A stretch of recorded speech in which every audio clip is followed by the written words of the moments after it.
Hola, bienvenidos.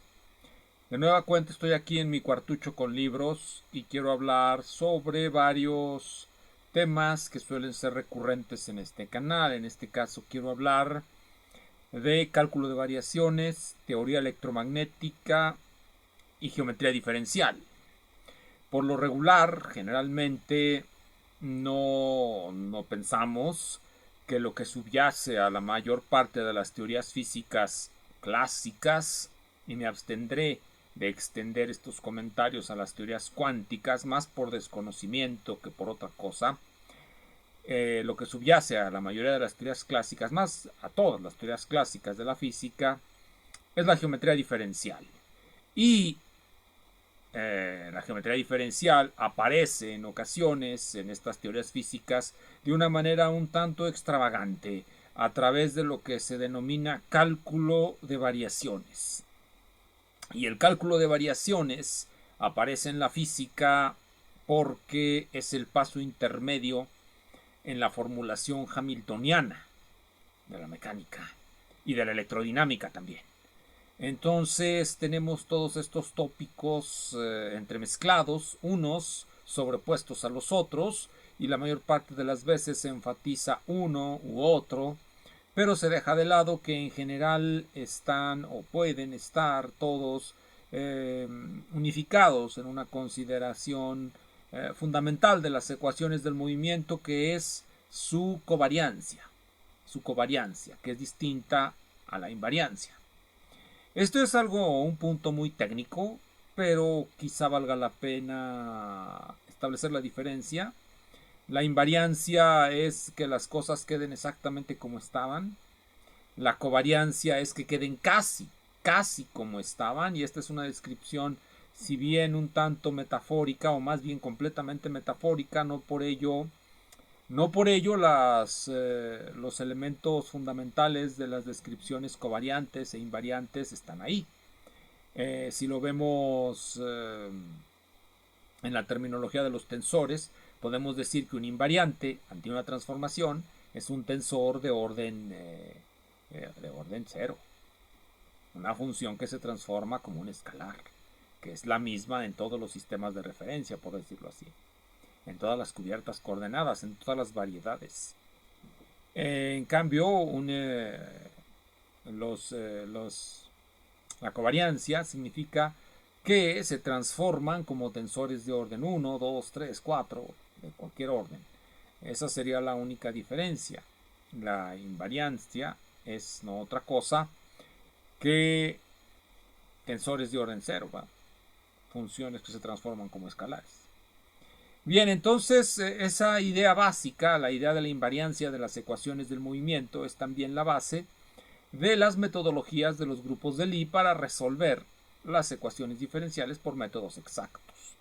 Todos sabemos que la física teórica, sobre todo la teoría cuántica de campos, pero no menos las teorías clásicas, se resuelven por métodos aproximados, debido a que las ecuaciones no lineales pues no se pueden resolver de manera exacta por metodologías sencillas.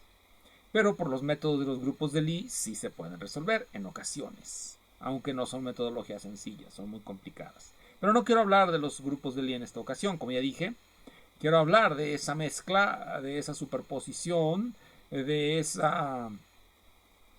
digámoslo así, de ese palimpsesto que configuran el cálculo de variaciones, la geometría diferencial y las ecuaciones de la física matemática. En este caso estoy pensando en la teoría electromagnética. Y por eso voy a comenzar con un libro, no sé si muy conocido, pero sí muy recomendable. Se llama Estructura formal del electromagnetismo, de un holandés, Post. Este libro no es un libro para el principiante. Supone que ustedes ya conocen la teoría electromagnética y sobre todo se va a ir directamente a los aspectos teóricos de las ecuaciones de Maxwell. Las va a escribir en la notación tensorial que utilizan los holandeses, la de Schouten, la notación tensorial de Schouten, que si bien es prácticamente la misma que la notación tensorial de cualquier otro autor norteamericano, me gustaría decir las convenciones que utilizan los autores hispanoamericanos, pero realmente estos autores imitan a los norteamericanos, parecen creer que la única manera de innovar es en las novelas, lo cual puede que no esté tan errado, pero de todos modos también se puede innovar en la forma de presentar y de convenir la manera en cómo se van a utilizar ciertas técnicas y procedimientos matemáticos, en este caso los tensores.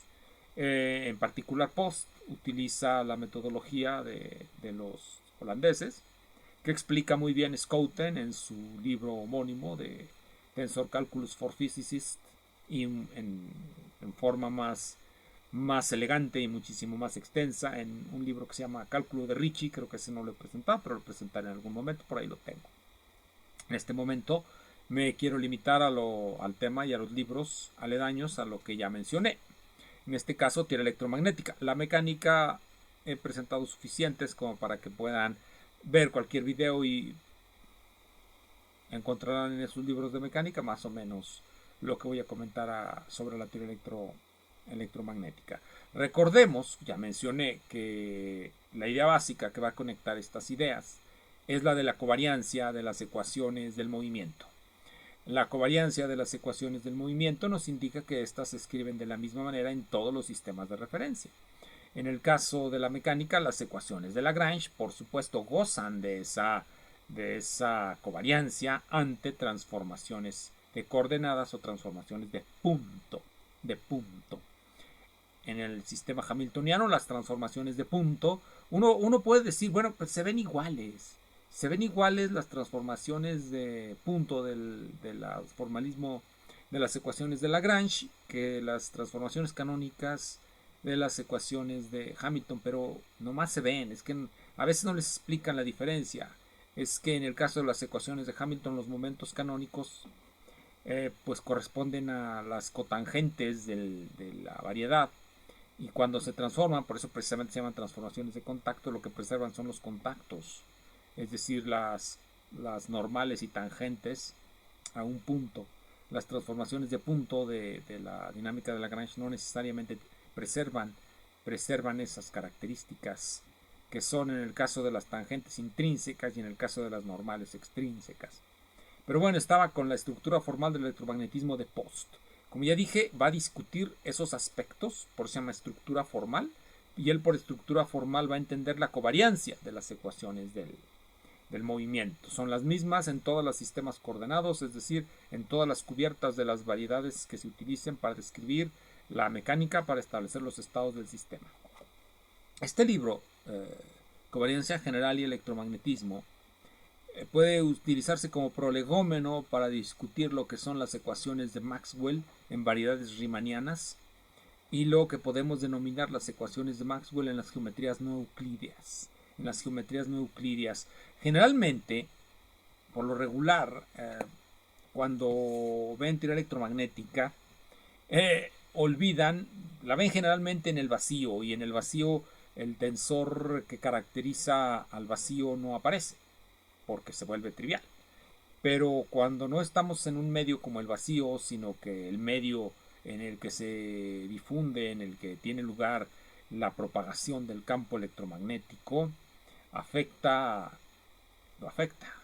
Entonces, nosotros podemos considerar que el tensor de permeabilidades es una forma de tensor de curvatura. Y en ese sentido, como ya les dije, este tensor de curvatura que aparece muy claro siempre en las ecuaciones de Maxwell, pero más cuando introducimos los potenciales y escribimos la ecuación característica de los potenciales en su forma covariante, aparecerá el tensor que les comento, que yo le llamo de permeabilidades. En la literatura le llaman de muchas maneras. Así que si lo encuentran con otro nombre no hay problema, es simplemente el que caracteriza el medio en el que se propaga el campo electromagnético. Las constantes o variables, funciones que caracterizan la propagación del campo electromagnético en el espacio. Ahora, este se puede considerar como un tensor de curvatura porque satisface las condiciones del tensor de curvatura de Riemann. Y por lo regular podemos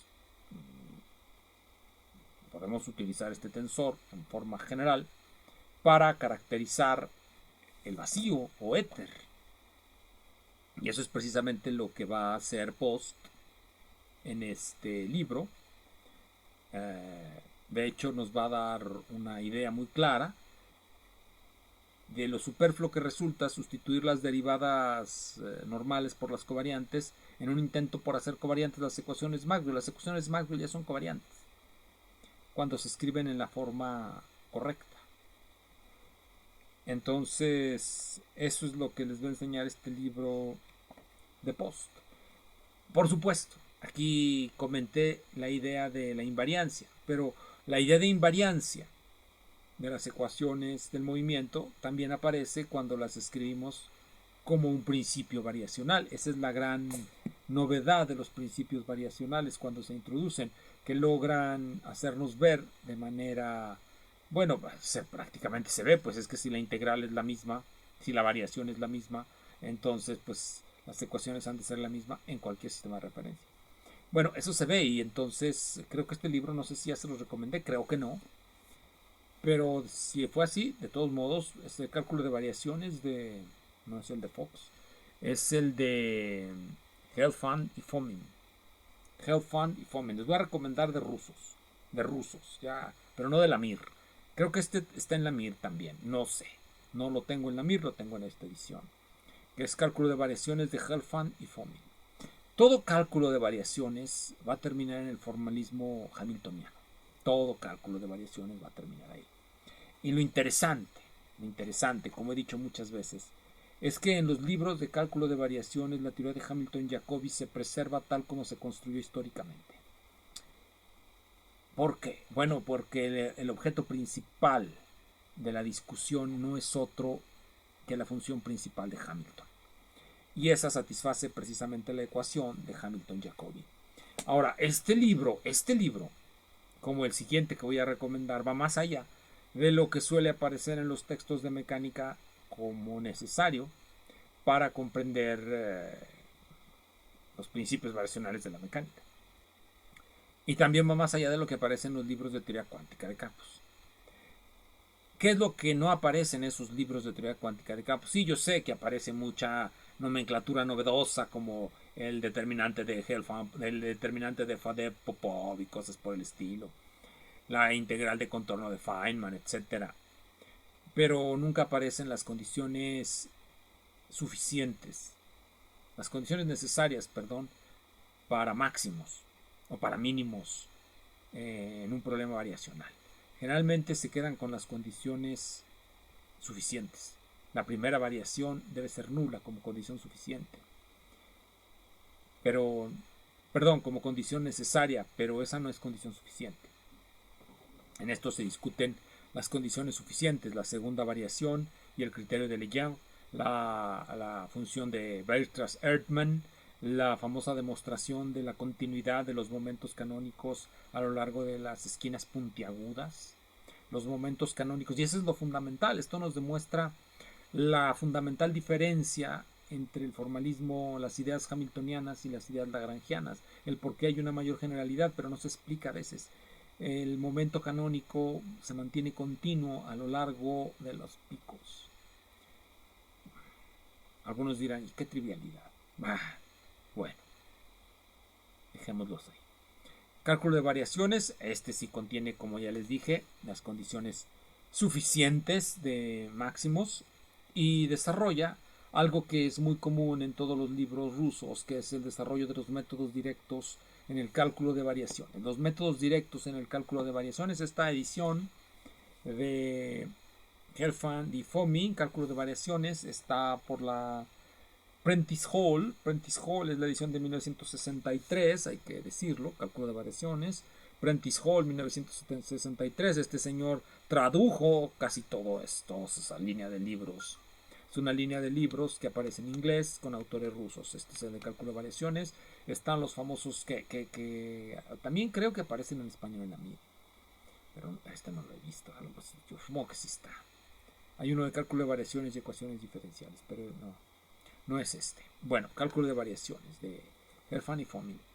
Todos ellos trabajan algo que se llama métodos directos en el cálculo de variaciones. Lo que enseñan, la teoría clásica, que he comentado ya, que es la teoría de la primera variación y ecuaciones de Lagrange. La teoría de la segunda variación y las condiciones suficientes de extremo. La teoría de la función de Weierstrass-Erdmann.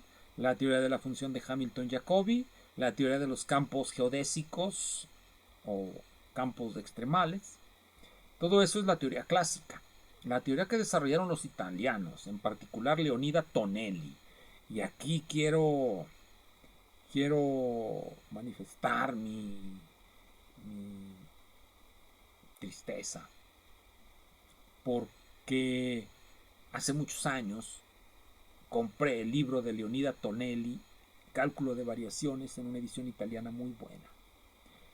Cometí el error que ya no voy a cometer, aunque a veces puedo flaquear. Cometí el error de prestar ese libro, Cálculo di variazioni, de Leonida Tonelli, donde introduce, o precipita más bien, precipita los resultados de muchos años de investigación sobre el cálculo de variaciones y en particular lo que se conoce como métodos directos. Los métodos directos, desarrollados por este matemático italiano, Tonelli, consisten en otra cosa que generar secuencias de aproximación a los extremos. Secuencias de aproximación. Es un método analítico. Ya se requiere análisis matemático, teoremas de convergencia de secuencias y cosas por el estilo.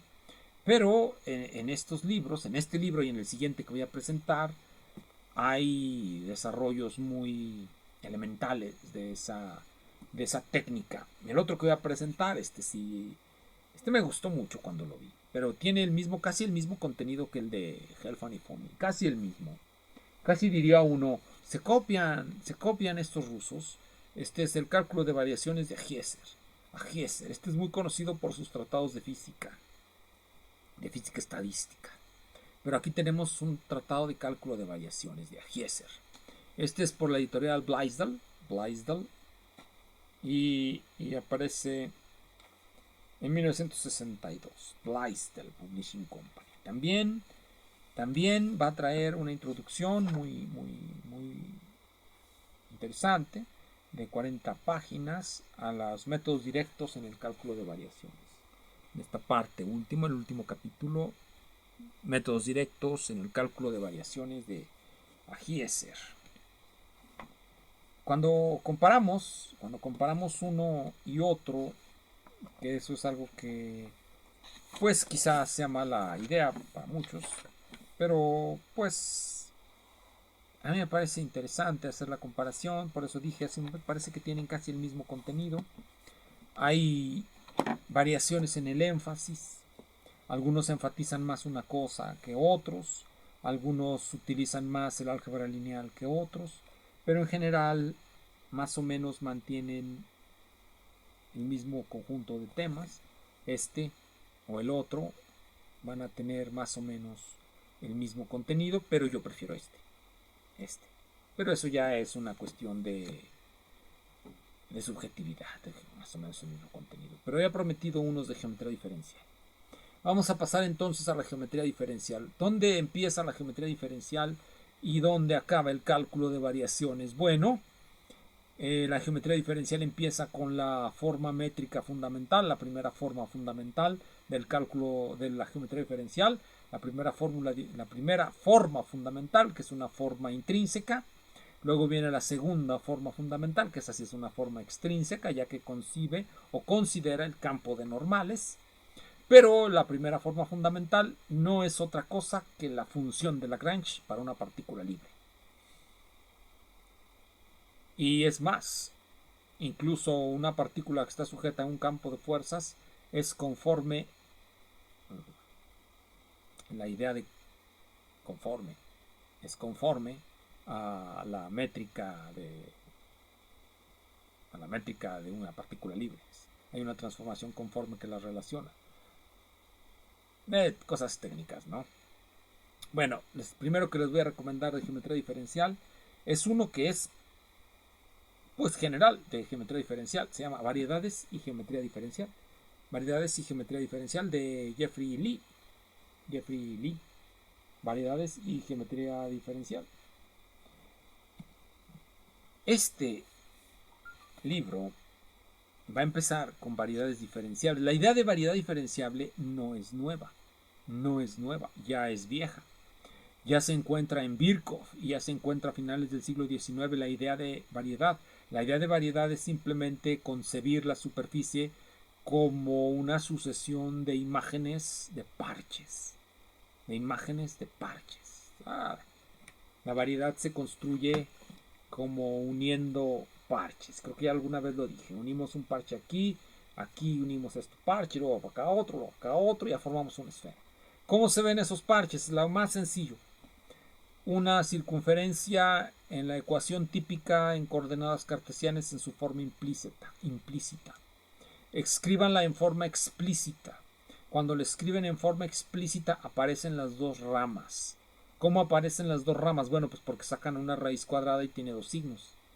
Quiere decir que una rama es un pedazo de la circunferencia, una mitad, y la otra rama es el otro pedazo de la circunferencia. La circunferencia está concebida ahí como la unión de estos dos. Esa es una variedad. Esa es la idea básica de variedad. Y esa es de donde parte la geometría diferencial, pero hay que formalizarla. ¿Cómo se formaliza? Bueno, variedades topológicas, las que no son diferenciables o no necesariamente diferenciables. Cartas, atlas y estructuras suaves, mapas suaves y difeomorfismos. Es decir, lo primero, por utilizar la terminología de Saunders-MacLean, es construir la categoría de las variedades diferenciables. En la categoría de las variedades diferenciables es donde se va a construir la geometría diferencial, por utilizar esta terminología que a muchos les gusta. Inmersión y submersión. Grandes temas, grandes temas. Grupos de Lie, haces fibrados, tensores, formas diferenciales, integración y teorema de Stokes, cohomología de de Rham, distribuciones y teorema de Frobenius. El capítulo 11, distribuciones y teorema de Frobenius. Capítulo 11, distribuciones y teorema de Frobenius. La teoría de Frobenius es una teoría de existencia.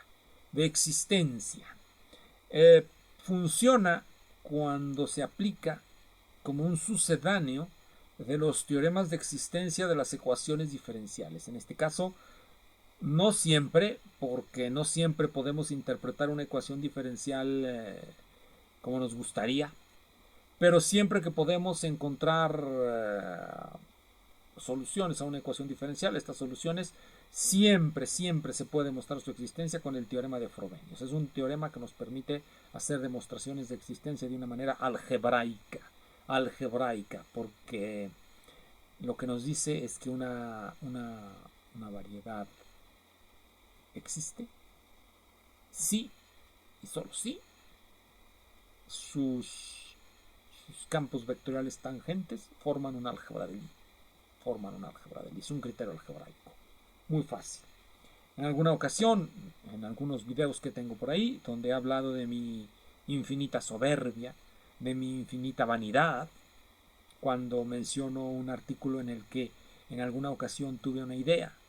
Bueno, ¿por qué no aplicar el teorema de Frobenius a la teoría de la figura de las estrellas? Ya dado que no se ha aplicado. La teoría de la figura de las estrellas se trabaja generalmente de manera explícita. Es decir, no se demuestra que existe una solución, se propone una solución. Se da por sentado que existe y se propone. Bueno, pues existe porque ahí está, la estoy viendo. Los famosos elipsoides. Demostrar que existen esos elipsoides es la finalidad de cualquier teoría de la existencia. La teoría primera que yo conocí, la de Uchmuthi, utiliza métodos directos del cálculo de variaciones. La que yo propongo en un artículo que salió el año 23, el año pasado, utiliza el teorema de Frobenius. Por eso les recomiendo estos libros, Variedades y geometría diferencial. Yo no lo leí en este, ¿va? Los leo los libros de geometría diferencial por como en algún libro que les presenté en un video previo que era de divulgación Ansaldúa, el libro de Ansaldúa, el señor chileno Ansaldúa dice que en sus ratos libres se pone a hacer cálculos porque no quiere olvidarlos. Yo hago lo mismo, para no olvidarme de la geometría diferencial, o hago cálculos o leo libros. Y generalmente quiero leer libros que no conozco. Porque si leo los que ya conozco, pues ya prácticamente me los sé de memoria. Entonces, quiero ver lo que dicen otros. Quiero decir, ¿para qué quiero recordar lo que yo ya me sé de memoria? Quiero que me lo digan de otra manera. A ver si me lo dicen de una manera que yo no comprenda o que revele nuevas cosas. Por eso los releo constantemente. Por eso tengo aquí mi libro de geometría diferencial. Bueno, ahora, uno especializado de geometría diferencial, no general. Este es general porque va a enseñarles desde el principio la construcción de la categoría de la variedad, de las variedades diferenciables, las tangentes, los haces cotangentes, las cohomologías de Ram, la teorema de existencia de Frobenius y una serie de temas aledaños que aparecen siempre en estos libros. El que más me gusta a mí, creo que ya se los he presentado alguna vez, es el de Higgs, un librito así chiquito. Me gusta la concisión. Estos librotes así de gordotes, también para que se ven bien en los libreros. Bueno, uno que sí es especializado, que requiere que ya sepan el anterior, que es espacios de curvatura constante, de Joseph Wolf, espacios de curvatura constante. Da por sentado que ya sabemos muchas cosas. Por eso les digo primero el anterior. Va a comenzar con la geometría riemanniana, la curvatura riemanniana, el problema de la forma del espacio. ¿Por qué este libro es importante para el tema que hoy, que es las geometrías? Bueno, pues porque cuando nosotros consideramos el tensor de permeabilidades, como le he llamado en este video, pero que reitero, quizá en otros contextos le llamen de otra manera, es el tensor que contiene la información relativa a las propiedades físicas del espacio en el que se propaga la onda electromagnética. Pero esas propiedades físicas son también propiedades geométricas que se refieren a la forma del espacio. Entonces, en ciertas circunstancias, ese tensor lo que va a describir es la propagación de una onda en un espacio no euclídeo. Y generalmente esos van a ser espacios de curvatura constante. Largo sería explicar eso, pero se los recomiendo. Joseph Wolf, espacios de curvatura constante, McGraw-Hill de 1967. Joseph Wolf.